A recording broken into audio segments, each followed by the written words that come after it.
Hello, my name is DOrtega, and this is my oral presentation for GEOS 676.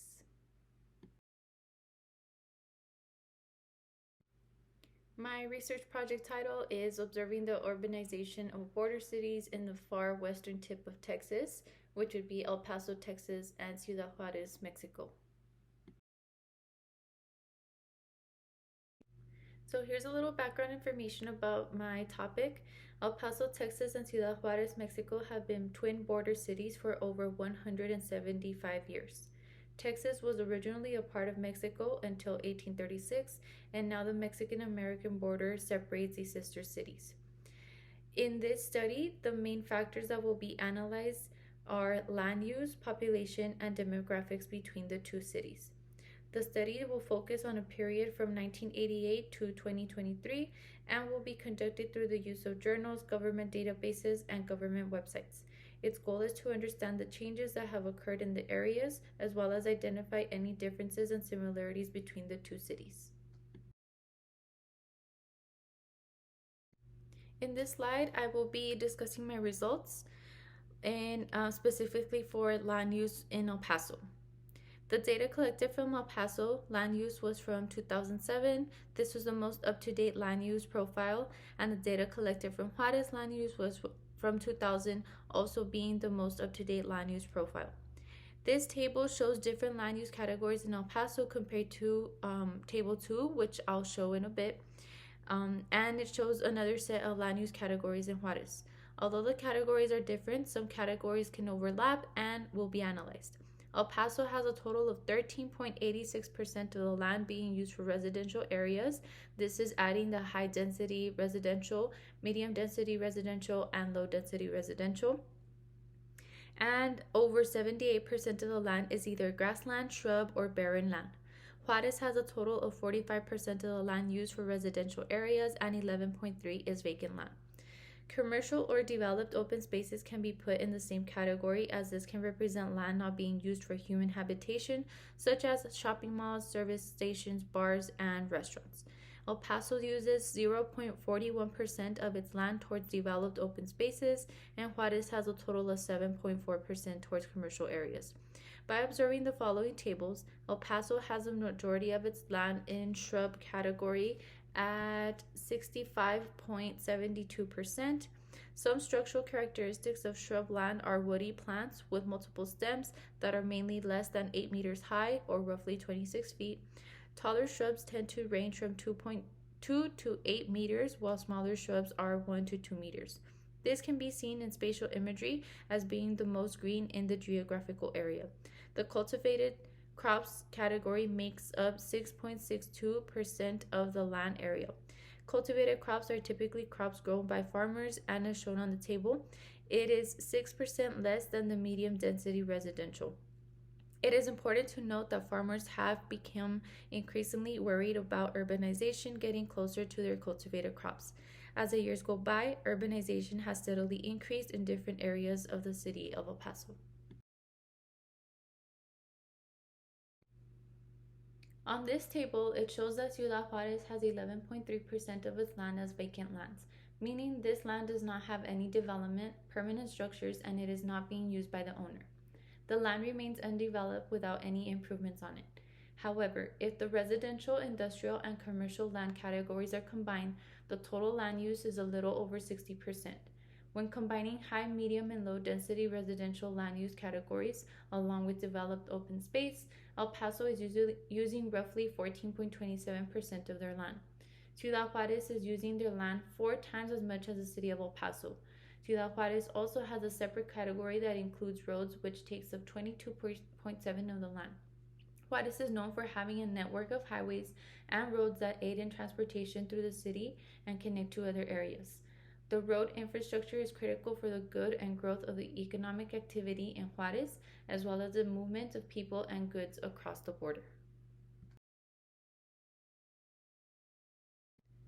So as we can see on this map, it shows what these two cities use their land for. So on the legend, we have different categories in each city. Juarez has a majority of its land as residential rangelands, which is number 41, and it is light green. And it has urban, which is number 11, light brown. That is the second largest in land use. El Paso also has a majority of land use as urban, which is number 11, light brown, but residential rangelands, number 41, light green, is its second largest in land use. As depicted on this map, urbanization is concentrated near the border of El Paso and Ciudad Juarez. The Mexican American border is represented by the dark line. So, urbanization, depicted as light brown or number 11, is an occurrence that happens in many border cities. Border cities tend to have higher migration patterns, economic activities, and infrastructure development. Migration has had a major impact in driving urban growth. As more people move from rural to urban areas, as border cities expand. Transportation and industry are the factors that drive urbanization in border areas. In terms of urbanization, both cities have seen an increase in cross border economics. In this slide, I'm going to go ahead and discuss the population for both cities.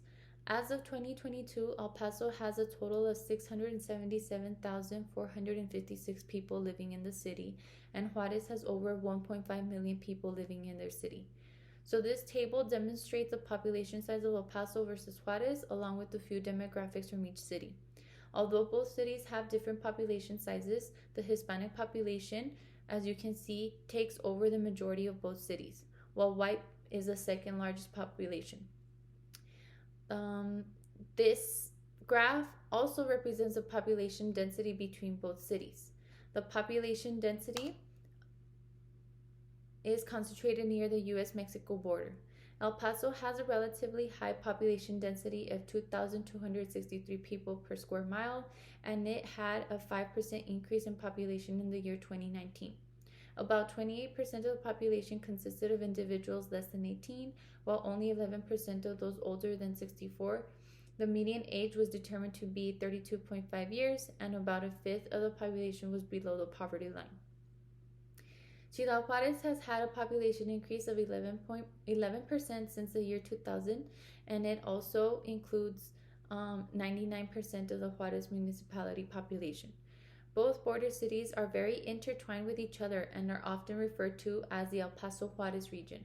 El Paso Juarez has a population of over 2.5 million people in the region.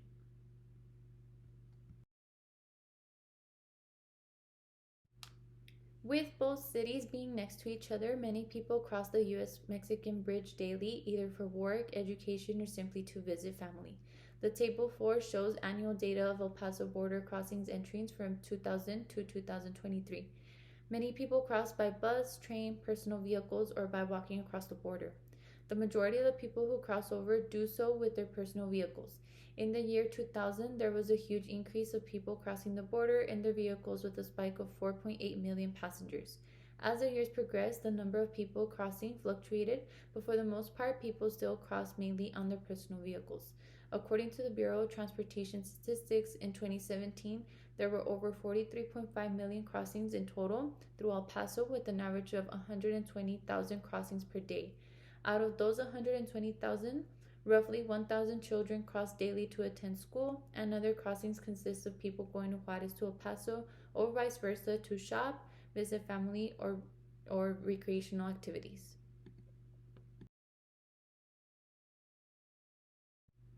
As we can see here on this graph, border crossings from the years 2000, 2005, 2010, 2015, 2020, and 23, they seem to fluctuate a little. And as we go from the year 2000 all the way down to 2010, it did fluctuate mainly because there was a war going on with the drug cartel in Mexico, so the numbers did go a little bit down.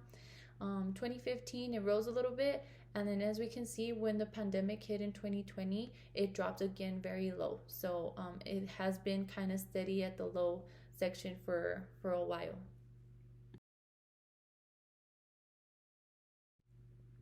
So here I'm just going to show a couple imagery captures from Landsat 4, 5, and 9 in natural color.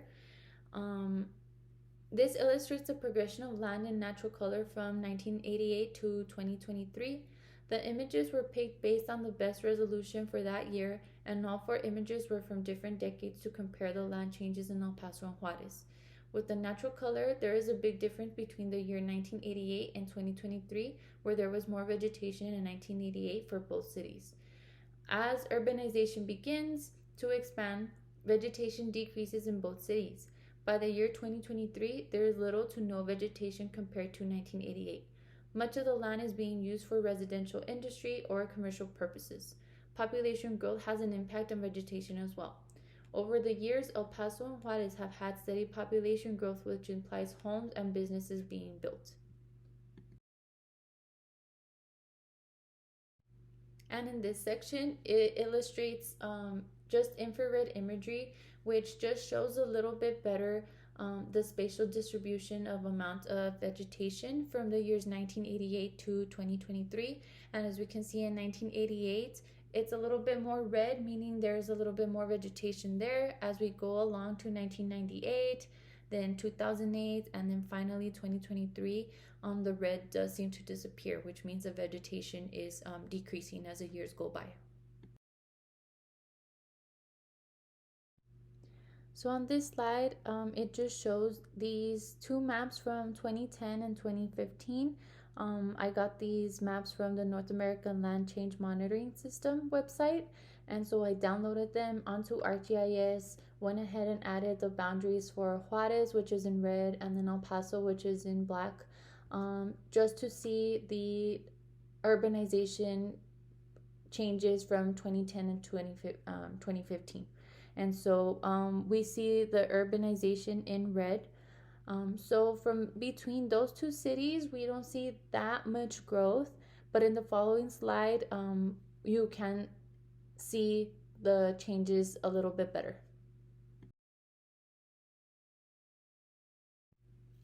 So in this slide, the source was from a journal, the monitoring of land use or land cover changes in the arid transboundary Middle Rio Grande Basin using remote sensing. And so this one actually shows the differences between 1990 to 2015. As we can see in 1990, we do have urbanization. And as the years go by, we do see that the urbanization does you can see growing a little by little for both cities.